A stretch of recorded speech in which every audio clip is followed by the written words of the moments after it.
বাংলাদেশ ব্যাংকের অর্থ হ্যাকিং এর সঙ্গে জড়িত 6 জনকে চিহ্নিত করেছে ফিলিপাইনের মুদ্রা পাচার প্রতিরোধ কাউন্সিল। জব্দ করা হলো অ্যাকাউন্ট। অভ্যন্তরীণ ও আন্তর্জাতিক হুমকি মোকাবেলা করতে সেনাবাহিনীকে প্রধানমন্ত্রীর নির্দেশ। রামুতে 10 পদাতিক ডিভিশনের 7টি ইউনিটের পতাকা উত্তোলন।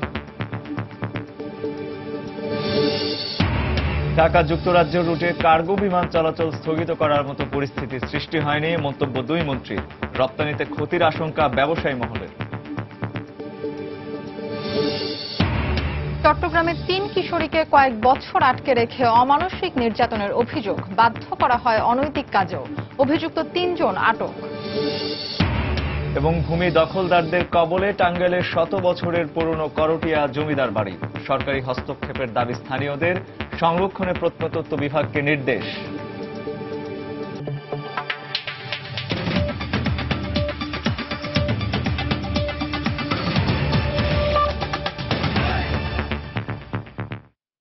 বাংলার সময়ের সঙ্গে আছি আমি ফাহমিদা মৌটুসী এবং আমি রঞ্জন শুভ্র। যুক্তরাষ্ট্রের ফেডারেল রিজার্ভ সিস্টেম থেকে বাংলাদেশ ব্যাংকের অর্থ হ্যাকিং এর সঙ্গে জড়িত 6 জনকে চিহ্নিত করেছে ফিলিপাইনের মুদ্রা পাচার প্রতিরোধ কাউন্সিল AMLC।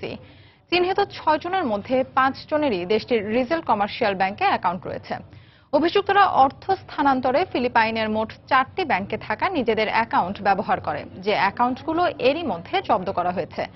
গত 5 ফেব্রুয়ারি ফেডারেল রিজার্ভে রাখা বাংলাদেশ ব্যাংকের অ্যাকাউন্ট হ্যাকড করে প্রায় 800 কোটি টাকা হাতিয়ে নেওয়া হয়। এরই মধ্যে শ্রীলঙ্কায় স্থানান্তরিত প্রায় 200 কোটি টাকা উদ্ধার করা হয়েছে। বাকি অর্থ উদ্ধারে ফিলিপাইনের কেন্দ্রীয় ব্যাংকের কাছে সাহায্য চেয়েছে বাংলাদেশ ব্যাংক।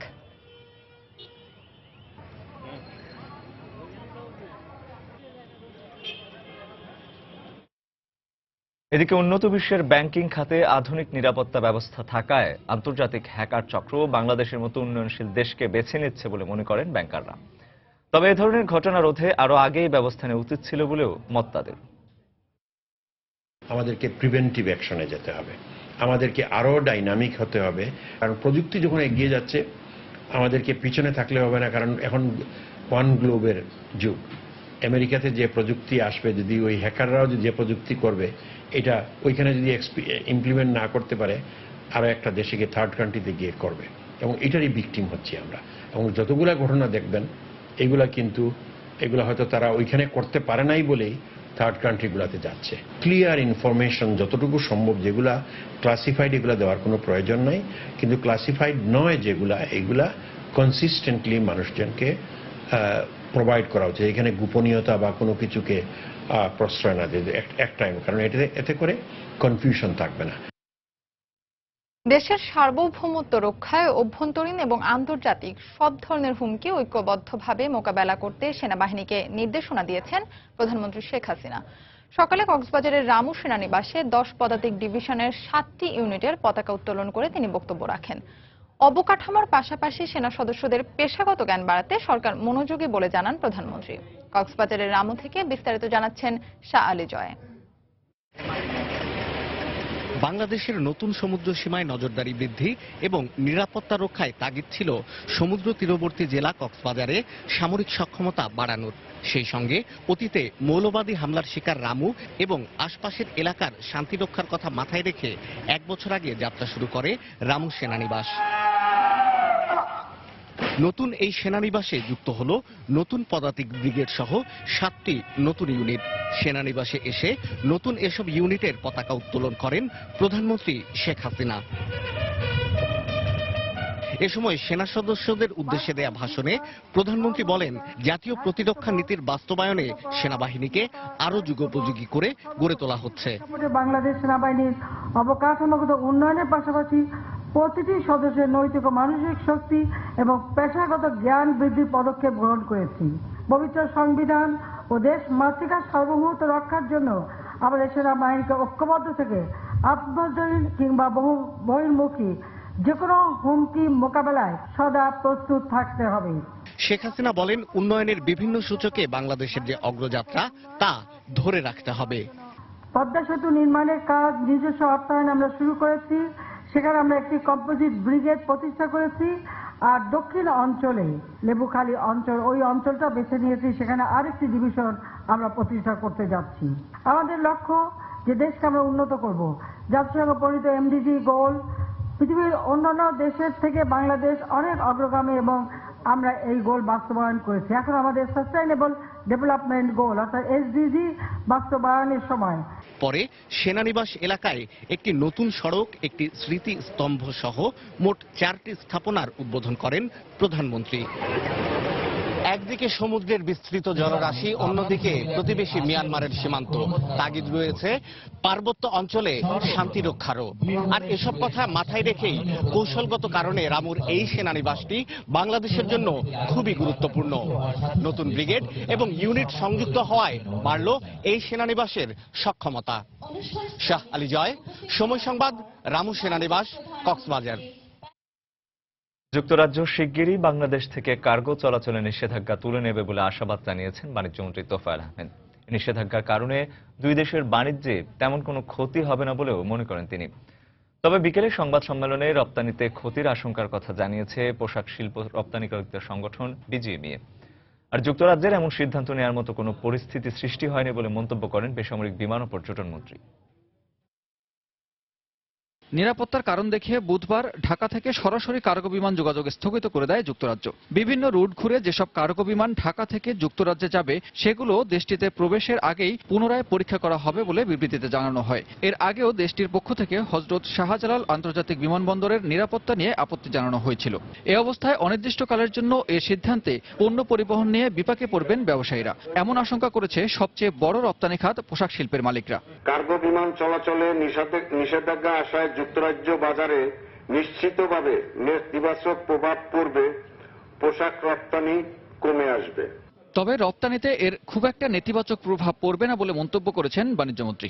এটা হয়তো সাময়িক, এবং আমার মনে হয় যে ইউকে এবং আমাদের যে মিনিস্ট্রি জয়েন্টলি কাজ করে যাচ্ছে, এটা খুব তাড়াতাড়ি, খুব শীঘ্রই এটা নিষ্পত্তি হয়ে যাবে। এয়ার কার্গোতে তো তত পরিমাণ রপ্তানি হয় না, কিন্তু যেটুকু হয় তার তো একটু ক্ষতি হবে, স্পেশালি ভেজিটেবল, তরকারি ইত্যাদি যেটা আমাদের রপ্তানি হয় সেইটা।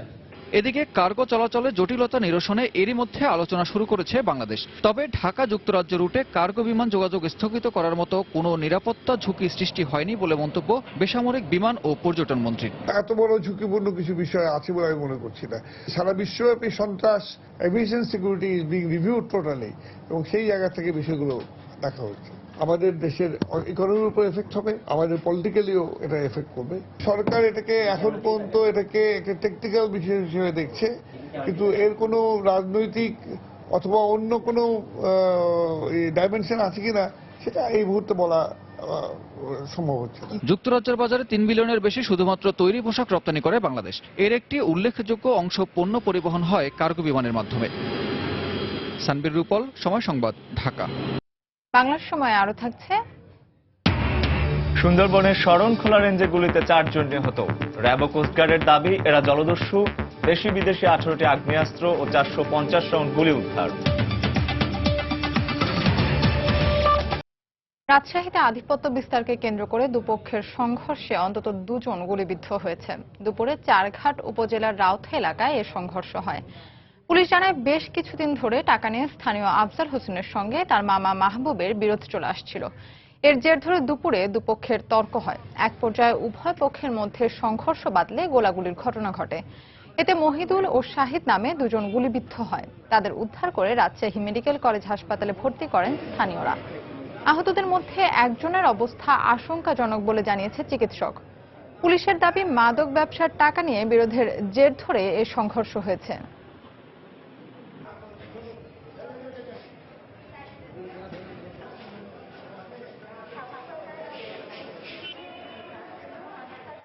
এক্সরে করে দেখতে হবে যে গুলিটা ভিতরে আছে কিনা বা বের করার মতো অবস্থায় আছে কিনা, সেটা সার্জারি ডিপার্টমেন্ট সিদ্ধান্ত নেবে। আর আরেকটা যে রোগী আমি দেখলাম তার হচ্ছে গিয়ে বাম হাতে, সেখানে আমরা দেখলাম যে এক্সিট পয়েন্ট এবং এন্ট্রি পয়েন্ট দুটোই আমি পেয়েছি, তার মানে সম্ভবত গুলিটা হয়তো ভিতরে নেই। সেখানে পুলিশ হাজির হয়ে ঘটনাটা পুলিশ মোটামুটি জানতে পারে যে তারা আহত হয়েছে, এবং তারা আহত হয়ে রাজশাহী মেডিকেলে ভর্তি হয়েছে।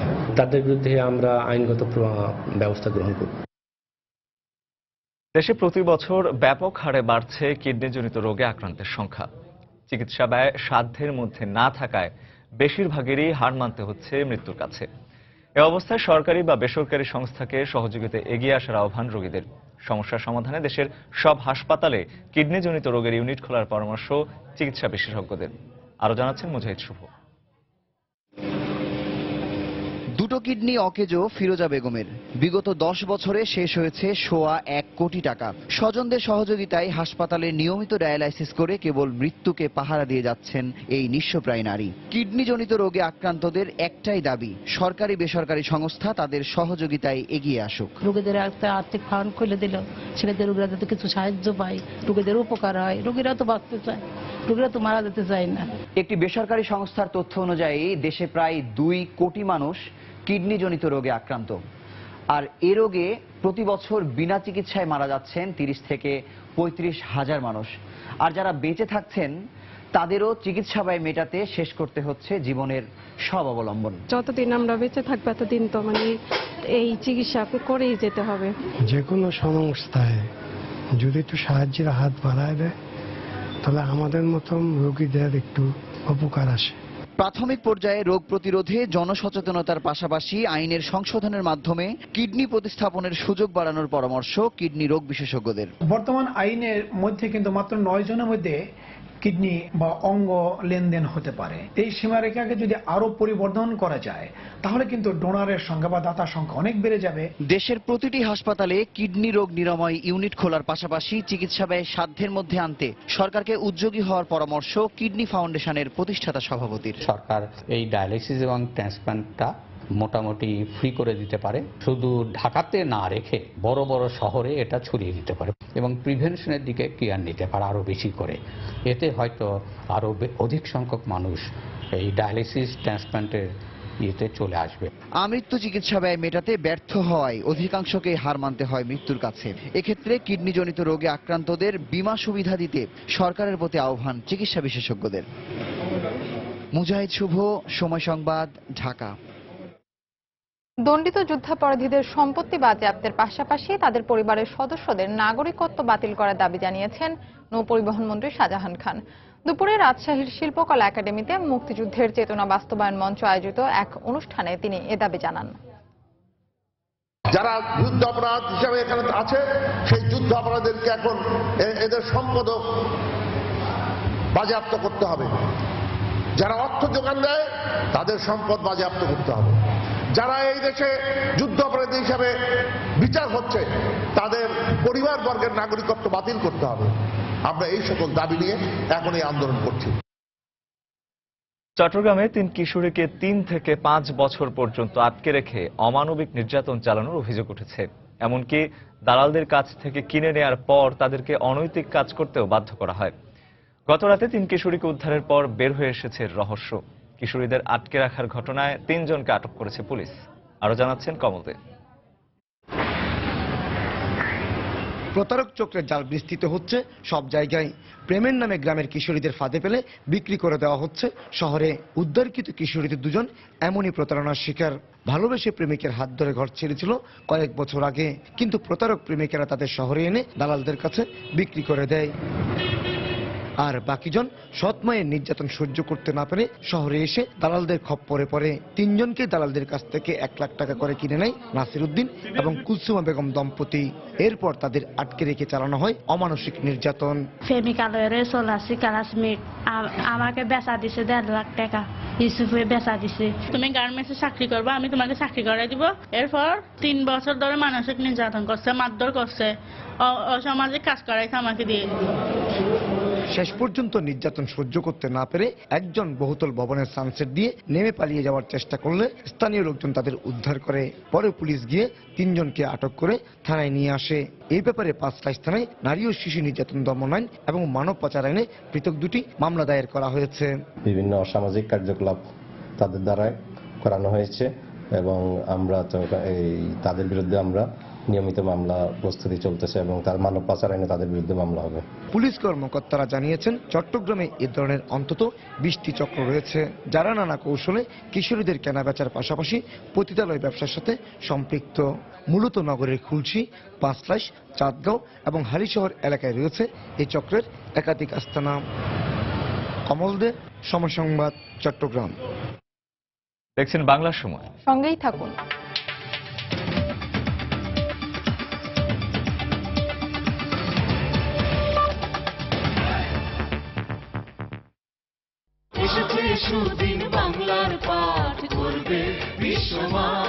আমরা পরিবেশবাদীরা এক সময় আন্দোলন করেছিলাম পলিথিন ব্যাগ তুলে দেবার জন্য, কারণ এটা ক্ষতিকর, এটা কৃত্রিম, এটা যান্ত্রিক এবং দূষণ সৃষ্টিকারী। কিন্তু পাটের যে ব্যাগ, সেটা তো প্রকৃতি থেকে উঠে আসা, সরাসরি সজীব। এটা আমাদের দেশকে পরিবেশ বান্ধব করে তুলবে, এটা আমরা ভাবতেই পারি। ট্রুলি বিউটিফুল চুলের জন্য বাইরের solution no way. I choose health একেবারে ভেতর থেকে। নতুন আরো ভালো প্যান্টিন প্রোভি ফর্মুলা চুল রিপেয়ার করে, চুল হয় স্ট্রঙ্গার ভেতর থেকে, শাইনিয়ার বাইরে থেকে। আর এটা আমি পেয়েছি নতুন প্যান্টিনে। এই যে আমাদের নিউজ চ্যানেল, নতুন কি খবর? দারুণ খবর, প্যারাশুট 200 মিলিতে 15 টাকা ছাড়, এখন 100 টাকায়। সত্যি? বন্ধ সংযোগ চালু করলেই 9 টাকায় 1 জিবি ইন্টারনেট আর 9 টাকা রিচার্জে সেরা কল রেট এবং ভেরিফাইড সিমে 3 জিবি ইন্টারনেট ফ্রি। রবি।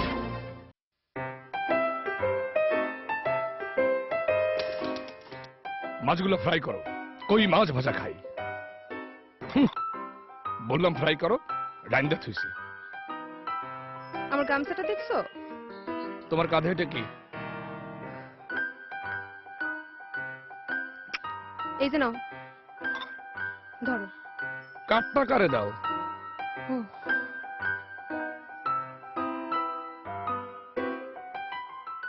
আমি কি আজকে বড়ি খাইছিলাম? আরে ধর। ভাবি, কাপড় কি ছিঁড়ে ফেলবেন নাকি? এক বড়ি খাওয়ার কথা মনে করতে গিয়ে সবকিছুতে ভুল হয়ে যাচ্ছে। শোনেন, আপনি আইইউডি নেন। আইইউডি? একবার আইইউডি গ্রহণ করলে রোজ রোজ বড়ি খাওয়ার ঝামেলা থাকে না, আর 10 বছর পর্যন্ত গর্ভধারণ থেকে নিশ্চিন্ত থাকা যায়।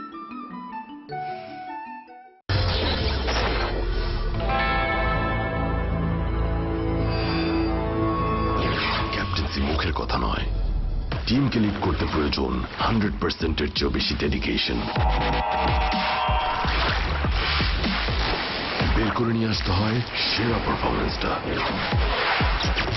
কখনো নিজেকে পুশ করতে হয় শেষ সীমানা পর্যন্ত। তাই নিরাপদ খাবার পানির ব্যাপারে কোনো কম্প্রোমাইজ চলে না। রিভার্স অসমোসিস প্রক্রিয়ায় 13টি স্তরে বিশুদ্ধ করা প্রাণ ড্রিঙ্কিং ওয়াটার সম্পূর্ণ নিরাপদ, যা শরীরের পানির ঘাটতি পূরণ করে। প্রাণ ড্রিঙ্কিং ওয়াটার, এক বোতল প্রাণ শক্তি। শরীরের ভারসাম্য সমানভাবে বহন করে, মেরুদণ্ড স্বাভাবিক রাখে।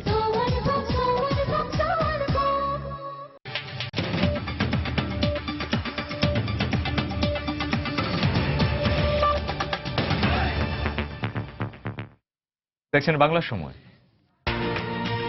দুরন্ত বাইসাইকেল, উড়ে চলো দুরন্ত গতিতে।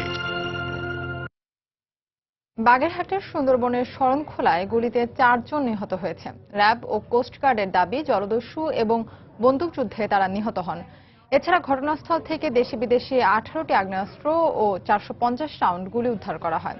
র্যাব ও কোস্টগার্ড জানায়, কয়েকদিন আগে 19 জেলেকে অপহরণ করে নিয়ে যায় জলদস্যুরা। এরপর থেকেই নিখোঁজ জেলেদের উদ্ধারে অভিযানে নামে র্যাব। সকাল 6টার দিকের শরণখোলা রেঞ্জের সুখপাড়া এলাকায় যৌথ অভিযান চালায় র্যাব ও কোস্টগার্ড। তাদের উপস্থিতি টের পেয়ে গুলি ছোড়ে জলদস্যুরা। আইন শৃঙ্খলা রক্ষা বাহিনীর সদস্যরাও পাল্টা গুলি ছোড়ে। এক পর্যায়ে জলদস্যুরা পিছু হটলে ঘটনাস্থলে 4 জনের লাশ পড়ে থাকতে দেখা যায়। নিহতরা হলো মনির, এনাম, গিয়াস ও হাসান। তবে এখনো 19 জেলের কোনো হদিস পাওয়া যায়নি। এবং বনদস্যুর সাথে সংঘর্ষে 4 বনদস্যু নিহত হয়েছে। এই 4 বনদস্যুর লাশ আমাদের থানায় হস্তান্তর করেছে। বঙ্গোপসাগরের নাজিরা টেক সমুদ্র পয়েন্টে বিধ্বস্ত কার্গো বিমানের ব্ল্যাক বক্স উদ্ধার করা হয়েছে। সকালে এটি উদ্ধার করা হয়। বিমান দুর্ঘটনার কারণ অনুসন্ধানে কাজ শুরু করেছে তদন্ত কমিটি। সকালে সিভিল এভিয়েশন ও বিমানটির মালিকানা প্রতিষ্ঠান টু এয়ারওয়েজের গঠিত 3 সদস্যের তদন্ত কমিটি কক্সবাজারে পৌঁছায়। পরে তারা ঘটনাস্থলে গিয়ে অনুসন্ধান কাজ শুরু করে। এর আগেই বিধ্বস্ত বিমানটির ব্ল্যাক বক্স উদ্ধার করে উদ্ধারকারী দল। বিমান বিধ্বস্তের ঘটনায় নিহত একজনের ময়নাতদন্ত শেষ হয়েছে। গতকাল সকালে পশ্চিম বঙ্গোপসাগরের নাজিরা টেক সমুদ্র পয়েন্টে একটি বেসরকারি কার্গো বিমান 4 আরোহী সহ বিধ্বস্ত হয়। এতে পাইলট সহ 3 জন নিহত ও 1 জন আহত হন। ময়নাতদন্ত শেষে ট্রু এয়ারলাইন্সের কর্তৃপক্ষের সাথে কথা বলে ওনারা মৃতের আত্মীয় স্বজনের সাথে যোগাযোগ করতেছে। তাদের গার্ডিয়ান কর্তৃপক্ষ আমাদের সাথে যোগাযোগ করার পরে আইনগতভাবে তাদের লাশের পরবর্তী ব্যবস্থা গ্রহণ করা হবে। নারায়ণগঞ্জের 7 খুনের 2 মামলার মধ্যে একটি মামলার বাদী সেলিনা ইসলামের অসমাপ্ত জেরা পিছিয়ে 14 মার্চ নির্ধারণ করেছেন আদালত। দুপুরে জেলা ও দায়রা জজ সৈয়দ এনায়েত হোসেন এই আদেশ দেন। রাষ্ট্রপক্ষের আইনজীবী ওয়াজেদ আলী খোকন জানান, সকাল 10টায় 7 খুনের ঘটনায় করা 2টি মামলার প্রধান আসামি নূর হোসেন ও র্যাবের সাবেক কর্মকর্তা তারেক সাইদ সহ 23 আসামিকে আদালতে হাজির করা হয়। বাদী সেলিনা ইসলামের দ্বিতীয় দিনের মতো জেরা করার কথা থাকলেও আসামি পক্ষের সময় প্রার্থনার কারণে জেরা স্থগিত করে 14 মার্চ নির্ধারণ করেন আদালত। গত 3 মার্চ সেলিনা ইসলামের সাক্ষ্য গ্রহণ শেষে এই মামলার 35 আসামির মধ্যে 32 আসামির আইনজীবীরা তাকে জেরা করেন। 2014 সালের 27 এপ্রিল নারায়ণগঞ্জ সিটি কর্পোরেশনের প্যানেল মেয়র নজরুল ইসলাম সহ 7 জনকে অপহরণ করা হয়। এর 3 দিন পরে তাদের লাশ পাওয়া যায় শীতলক্ষ্যা নদীতে।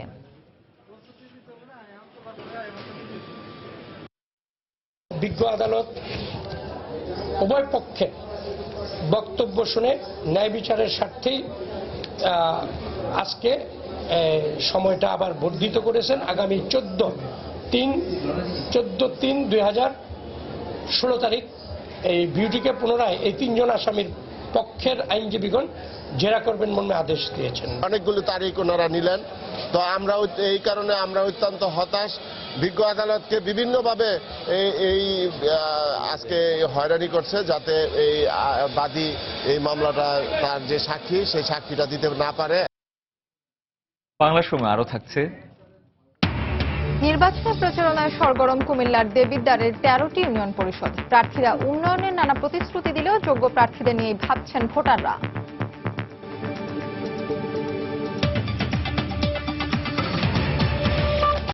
কর্তৃপক্ষের অবহেলা ও অযত্নে বেদখল হয়ে পড়েছে রাজা লক্ষণ সেনের বাড়ি হিসেবে খ্যাত চাঁপাইনবাবগঞ্জের নওদা বুরুজ।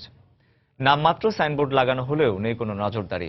চাঁপাইনবাবগঞ্জের রহনপুরে একসময় গড়ে উঠেছিল সেন রাজাদের দুর্গ নওদা বুরুজ। এ নিয়ে লোকমুখে শোনা যায় নানা কথা। স্থানীয়দের কাছে এটি সার বুরুজ নামে পরিচিত। একসময় এর উত্তর পাশে লোহার একটি গেট চোখে পড়লেও কালের বিবর্তনে তার হারিয়ে গেছে। বেদখল হয়ে গড়ে উঠছে অসংখ্য ঘরবসতি। স্থানীয়রা বলছেন, ঐতিহাসিক স্থাপনাটি খনন করা হলে হয়তো বেরিয়ে আসবে নতুন কোনো ইতিহাস। আর প্রত্নতত্ত্ব বিভাগ চাইলে সব ধরনের সহযোগিতার কথা জানালেন জেলা প্রশাসক।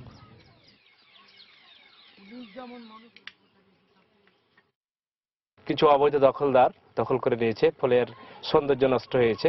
ইট দিয়ে রাস্তা করা ছিল, ওখান দিয়ে জিপ টিপ বালিয়ে যেত আসতো, এটা আমরা ইট নিজে হাতে উঠিয়ে ফেলেছি এসব চাষাবাদ করা। কিছু জায়গা হয়তো আপনার মনে করেন অন্য দখলে আছে, যদি প্রত্নতত্ত্ব বিভাগ এটাকে আপনার আমাদের সহযোগিতা চায় তো উচ্ছেদ করার ব্যাপারে আমরা ভূমিকা রাখতে পারি। ভূমি দখলদারদের কবলে পড়েছে টাঙ্গাইলের 100 বছরের পুরনো করটিয়া জমিদার বাড়ি। স্থানীয়দের অভিযোগ, ওয়াকফ স্টেটের সম্পত্তি লিজ দেখিয়ে তা দখলের চেষ্টা করছে প্রভাবশালীরা। এ অবস্থায় জমিদার বাড়িটি সংরক্ষণে সরকারি পদক্ষেপের দাবি জানিয়েছেন তারা। জেলা প্রশাসক জানালেন, এ ব্যাপারে ব্যবস্থা নিতে প্রত্নতত্ত্ব বিভাগকে বলা হয়েছে। কাদির তালুকদারের তথ্য, রাশেদ খানের ছবি নিয়ে ডেস্ক রিপোর্ট। 1899 সালে এই বাড়িটি নির্মাণ করেন টাঙ্গাইলের করটিয়ায় তৎকালীন জমিদার ওয়াজেদ আলী খান পন্নী। দীর্ঘদিন বসবাসের পর 1926 সালে প্রজাস্বত্ব আইনে তার সমস্ত সম্পত্তি দান করে ওয়াকফ এস্টেট করেন তিনি। 1936 সালে মৃত্যুর পর এ সম্পত্তি দেখভাল করছিলেন তার ছেলে বান্টিং পন্নী। কিন্তু সম্প্রতি স্থানীয় একটি ভূমিদস্যু চক্র এ সম্পত্তি তার কাছ থেকে লিজ নিয়েছে বলে দাবি করে। এর ধারাবাহিকতায় গত 26 ফেব্রুয়ারি রাতের আধারে সীমানা প্রাচীর ভেঙে ফেলা হয়। স্থানীয়দের অভিযোগ, প্রভাবশালীদের আশ্রয়ে ভূমিদস্যুরা জমিদার বাড়িটি দখলে নেয়ার অপচেষ্টা চালাচ্ছে। যাদের কাছে ঐতিহ্যের কোনো মূল্য নাই, কিছু খারাপ লোক ভূমিদস্যু, তারা সম্মিলিতভাবে অর্থলোভী হয়ে এই বাড়িটা দখলের জন্য চেষ্টা করতেছে। সৈয়দ আবুল আজাদ তার নেতৃত্বে এই ওয়ালটা ভাঙা হয়েছে এবং তার দৃষ্টান্ত আমরা শাস্তি চাই। ওয়ালটাকে ধ্বংস তো করে নাই, আমাদের মনে হয় যে করোটাকে ভেঙে গেছে। পর্যটন করুক, দেশ বিদেশের লোকজন আসুক, জনগণ লাভবান হবে, এলাকার ঐতিহ্য রক্ষা হবে। এ অবস্থায় অক্ষ স্টেটভুক্ত শত বছরের প্রাচীন এই বাড়িটি সংরক্ষণের দাবি জানালেন ইতিহাস ও ঐতিহ্য রক্ষা আন্দোলনের এই নেতা। এই সমস্ত ভূমিদস্যুদের বিচার দাবি করছি এবং কি আমাদের আর্কোলজি ডিপার্টমেন্ট থেকে এটা যে নিয়ে এটাকে জনসাধারণের জন্য উন্মুক্ত করা হোক। অবশ্য এই ব্যাপারে দ্রুত কার্যকর ব্যবস্থা নেওয়ার আশ্বাস দিলেন জেলা প্রশাসক। পদক্ষেপ বলতে যেহেতু এটা ওয়াকফ প্রশাসকের অধীন, আমরা ওয়াকফ প্রশাসক মহোদয়কে জানিয়ে দেব যে এই বিষয়টি এই, এবং এক্ষেত্রে তাদের যে নিয়মাবলী রয়েছে সেই নিয়মের ভিত্তিতে তারা যথাযথ ব্যবস্থা নেবেন সে মর্মে আমরা তাদেরকে অনুরোধ করব। সংশ্লিষ্টদের মতে 12 একর জমির উপর নির্মিত এই জমিদার বাড়ির সম্পত্তির মূল্য প্রায় 250 কোটি টাকা। সময় সংবাদ, টাঙ্গাইল। নারায়ণগঞ্জে চুরির অপবাদ দিয়ে এক যুবককে পিটিয়ে ও কুপিয়ে হত্যার অভিযোগ উঠছে। এ সময় অপর দুই ভাইয়ের হাত ও পায়ের রক কেটে দেওয়া হয়েছে। এ ঘটনায় অভিযুক্ত একজনকে আটক করেছে পুলিশ। এলাকাবাসী জানায় সকাল 8টার দিকে বন্দর উপজেলার শান্তিনগর এলাকার লিখন ও তার দুই ভাই হৃদয় ও জামালকে ডেকে নিয়ে যায় স্থানীয় সাদ্দাম ও তার সহযোগীরা। পরে চুরির অপবাদ দিয়ে তাদের বাড়িতে আটকে রেখে নির্যাতন চালানো হয়। এ সময় লিখনকে পিটিয়ে ও কুপিয়ে হত্যার পর অপর দুজনের হাত পায়ের রক কেটে দেয় সাদ্দাম ও তার সহযোগীরা। পরে আহত দুজনকে উদ্ধার করে নারায়ণগঞ্জ 300 শয্যা বিশিষ্ট হাসপাতালে ভর্তি করেন স্থানীয়রা। এদিকে ময়নাতদন্তের জন্য নিহতের লাশ নারায়ণগঞ্জ জেনারেল হাসপাতাল মর্গে পাঠিয়েছে পুলিশ। স্বজনদের দাবি মাদক ব্যবসায় সহযোগিতা না করায় অভিযুক্তরা এ ঘটনা ঘটিয়েছে।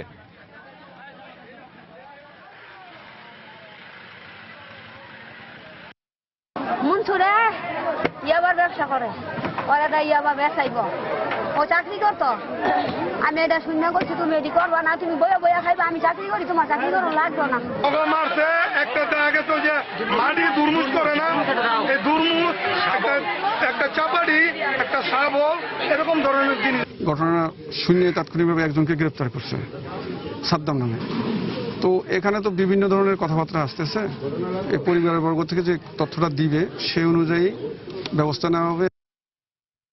ঝিনাইদহে পাটকাঠি পুড়িয়ে ছাই তৈরির কারখানায় আগুন লেগে এক বিদেশি নাগরিক সহ দগ্ধ হয়েছেন 4 জন।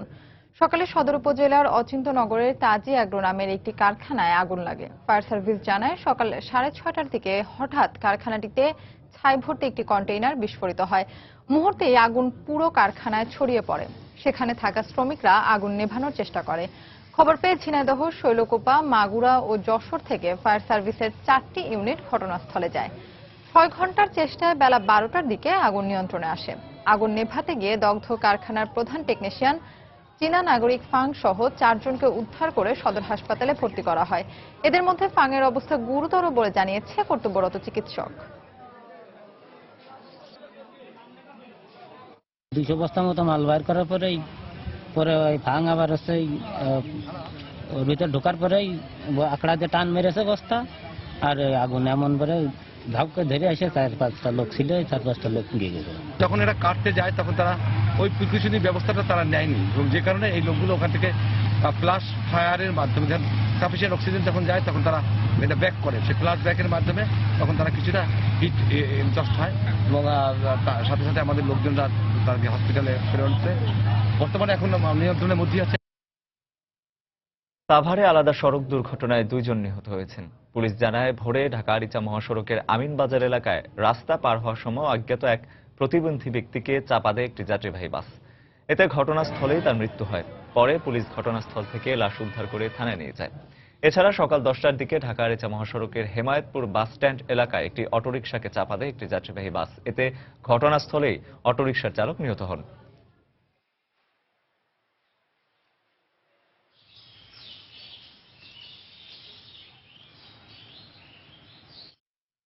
ফরিদপুরে পেঁয়াজের বীজের বাম্পার ফলন হয়েছে, তবে ন্যায্য মূল্য নিয়ে শঙ্কায় রয়েছেন কৃষকরা। কৃষি বিভাগ জানায় চলতি মৌসুমে জেলায় 2000 হেক্টর জমিতে পেঁয়াজের বীজ চাষাবাদ করা হয়েছে, ফলনও হয়েছে ভালো। আর দেশের অন্যান্য অঞ্চলের চেয়ে ফরিদপুরের পেঁয়াজের বীজ গুণে ও মানে উন্নত হওয়ায় বাজারে এর চাহিদা অনেক বেশি বলে জানিয়েছেন কৃষকরা। তবে মধ্যস্বত্বভোগীদের খপ্পরে ন্যায্য মূল্য থেকে বঞ্চিত হচ্ছেন বলে অভিযোগ কৃষকদের।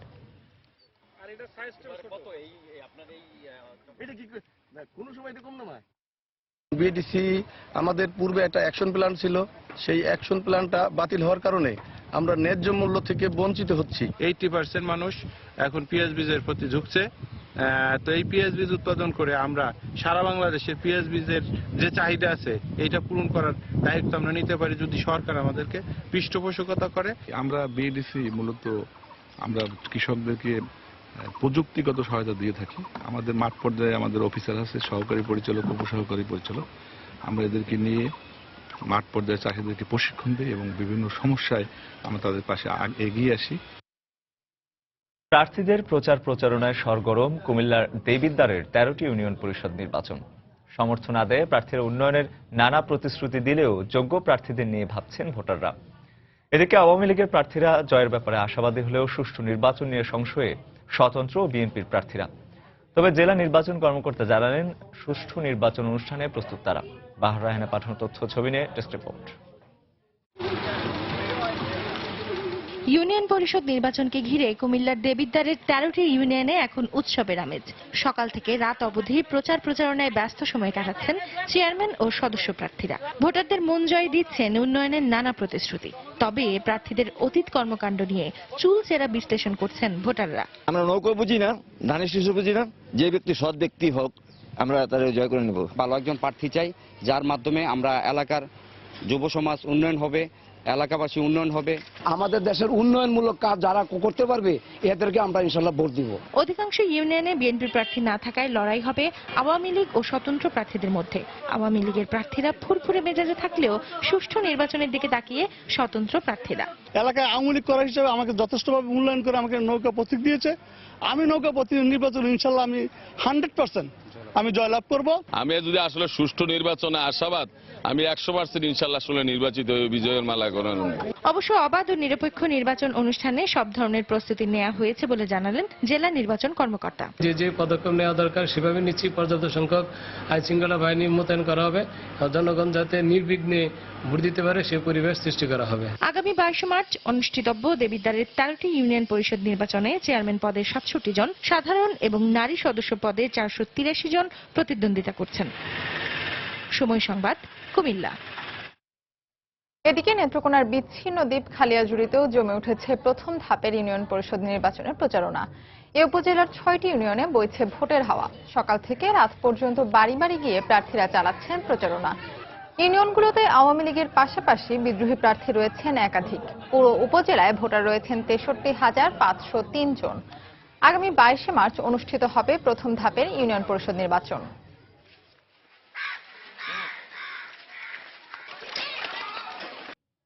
জামালপুরে একটি পরিত্যক্ত বোমা বিস্ফোরণে 4 জন আহত হয়েছেন। আহতদের মধ্যে একজনের অবস্থা গুরুতর বলে জানিয়েছেন চিকিৎসক। পুলিশ ও প্রত্যক্ষদর্শীরা জানায় বিকেলে শহরের বনপাড়া এলাকায় একটি পুকুরে মাটি কাটার সময় একটি পরিত্যক্ত কৌটা পান শ্রমিকরা। এ সময় সাইদুর নামে এক শ্রমিক কৌটাটি পর্যবেক্ষণ করতে গেলে বিকট শব্দে বিস্ফোরিত হয়।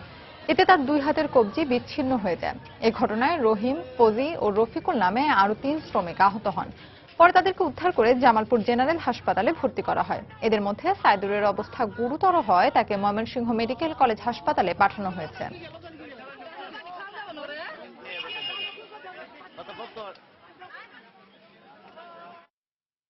নাটোর শহরে দোকান সহ অর্ধশতাধিক অবৈধ স্থাপনা উচ্ছেদ করেছে উপজেলা প্রশাসন।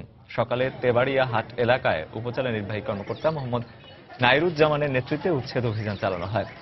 নাটোর বাগতিপাড়া আঞ্চলিক সড়কে এসব অবৈধ স্থাপনার কারণে তীব্র যানজট সৃষ্টি সহ দুর্ঘটনা হয় বলে জানিয়েছেন উপজেলা নির্বাহী কর্মকর্তা। মালিকদের নোটিশ দেওয়ার পরও স্থাপনাগুলো না সরিয়ে নেয় এগুলো উচ্ছেদ করা হয় বলে জানান তিনি।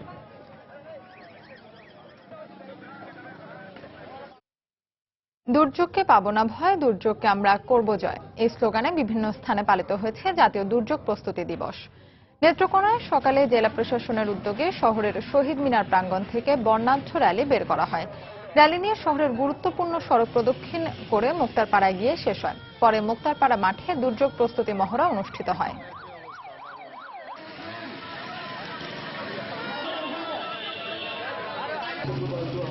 দিবসটি উপলক্ষে পঞ্চগড়ে সকালে বিদ্যালয়ের শিশু শিক্ষার্থীদের নিয়ে র্যালির আয়োজন করে জেলা প্রশাসন। র্যালিটি শহরের প্রধান প্রধান সড়ক প্রদক্ষিণ করে।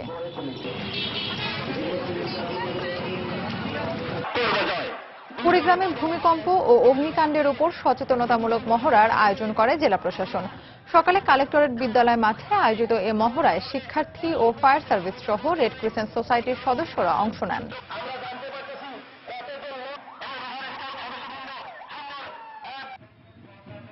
এছাড়া কুষ্টিয়া, জামালপুর, খাগড়াছড়ি, ঝিনাইদহ সহ দেশের বিভিন্ন স্থানে র্যালি ও আলোচনা সভার মধ্য দিয়ে জাতীয় দুর্যোগ প্রস্তুতি দিবস পালিত হয়েছে। সুন্দরবনের পাশে রামপাল ও ওরিয়েন্ট বিদ্যুৎ প্রকল্প বন্ধের দাবি জানিয়েছেন তেল, গ্যাস, খনিজ সম্পদ ও বিদ্যুৎ বন্দর রক্ষা জাতীয় কমিটির সদস্য সচিব অধ্যাপক আনু মোহাম্মদ। সকালে জাতীয় প্রেস ক্লাবের সামনে থেকে ঢাকা থেকে সুন্দরবন অভিমুখে জনযাত্রার উদ্বোধন করে তিনি কথা বলেন। মানব বিধ্বংসী প্রকল্প বাতিল করে সরকারকে সুন্দরবন রক্ষার দাবি জানান আনু মোহাম্মদ। সুন্দরবনের পাশে বিদ্যুৎ প্রকল্প বাতিল করে বিকল্পভাবে বিদ্যুৎ উৎপাদনেরও দাবি জানান তিনি। যে বন আমাদেরকে বিশাল আশ্রয় দেয়, সেই বনকে ধ্বংস করে যে প্রকল্প হয় তা কোনো মতেই উন্নয়ন প্রকল্প নয়।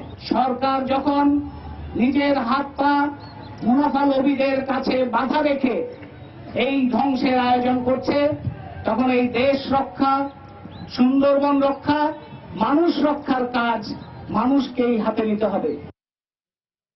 সুন্দরবনের বাঘ সুরক্ষায় পিরোজপুরে সচেতনতামূলক প্রচারাভিযান চালিয়েছে টাইগার ক্যারাভান নামে একটি সংগঠন। সকালে সংগঠনটি শহরের প্রধান প্রধান সড়ক প্রদক্ষিণ করে। পিরোজপুর সরকারি বালক উচ্চ বিদ্যালয়ের মাঠে সুন্দরবনের বাঘ রক্ষা নিয়ে একটি পথনাটকের আয়োজন করা হয়। নাটক শেষে কুইজ প্রতিযোগিতায় অংশ নেয় দর্শকরা।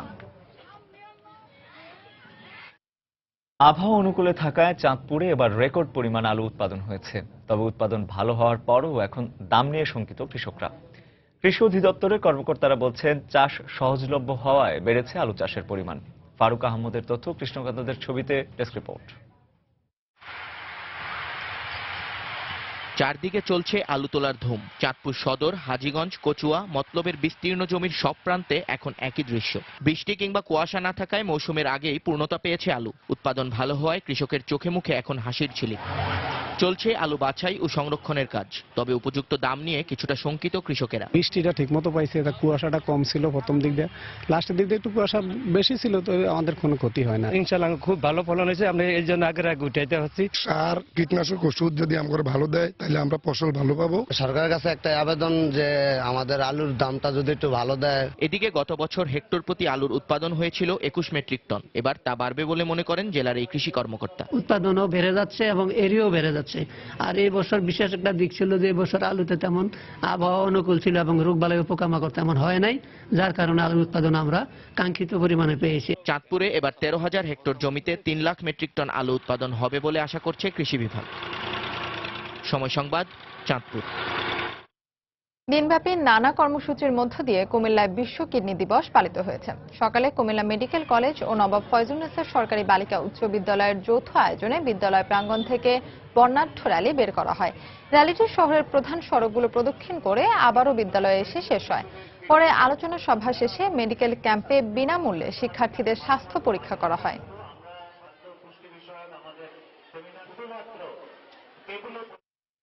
টাঙ্গাইল টাউন সরকারি প্রাথমিক বিদ্যালয়ের খেলার মাঠে ল কলেজের ঘর নির্মাণের প্রতিবাদে মানববন্ধন করেছে শিক্ষার্থী, অভিভাবক ও শিক্ষকরা।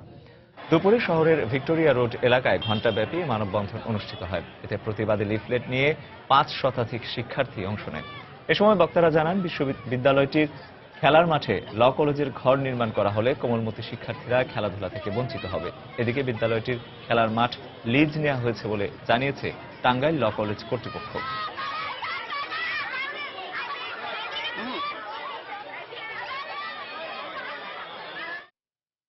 বাংলার সময়ের শীর্ষ সংবাদগুলো জানিয়ে দিচ্ছি আরেকবার। বাংলাদেশ ব্যাংকের অর্থ হ্যাকিং এর সঙ্গে জড়িত 6 জনকে চিহ্নিত করেছে ফিলিপাইনের মুদ্রা পাচার প্রতিরোধ কাউন্সিল। জব্দ করা হলো অ্যাকাউন্ট। অভ্যন্তরীণ ও আন্তর্জাতিক হুমকি মোকাবেলা করতে সেনাবাহিনীকে প্রধানমন্ত্রীর নির্দেশ। রামুতের 10 পদাতিক ডিভিশনের 7টি ইউনিটের পতাকা উত্তোলন। ঢাকা যুক্তরাজ্য রুটে কার্গো বিমান চলাচল স্থগিত করার মতো পরিস্থিতির সৃষ্টি হয়নি, মন্তব্য 2 মন্ত্রীর। রপ্তানিতে ক্ষতির আশঙ্কা ব্যবসায়ী মহলের। চট্টগ্রামের 3 কিশোরীকে কয়েক বছর আটকে রেখে অমানসিক নির্যাতনের অভিযোগে বাধ্য করা হয় অনৈতিক কাজেও। অভিযুক্ত 3 জন আটক। এবং ভূমি দখলদারদের কবলে টাঙ্গাইলের 100 বছরের পুরনো করটিয়া জমিদার বাড়ি। সরকারি হস্তক্ষেপের দাবি স্থানীয়দের, সংরক্ষণে প্রত্নতত্ত্ব বিভাগকে নির্দেশ দিয়েছে জেলা প্রশাসন। এই ছিল বাংলার সময়। যে কোনো খবর পেতে ভিজিট করুন সমনিউজ.tv। এছাড়া এইমাত্র পাওয়া খবর আপনার মোবাইলে পেতে SMS করুন *SN লিখে পাঠিয়ে দিন 16242 নম্বরে। আর সঙ্গে থাকুন সময়।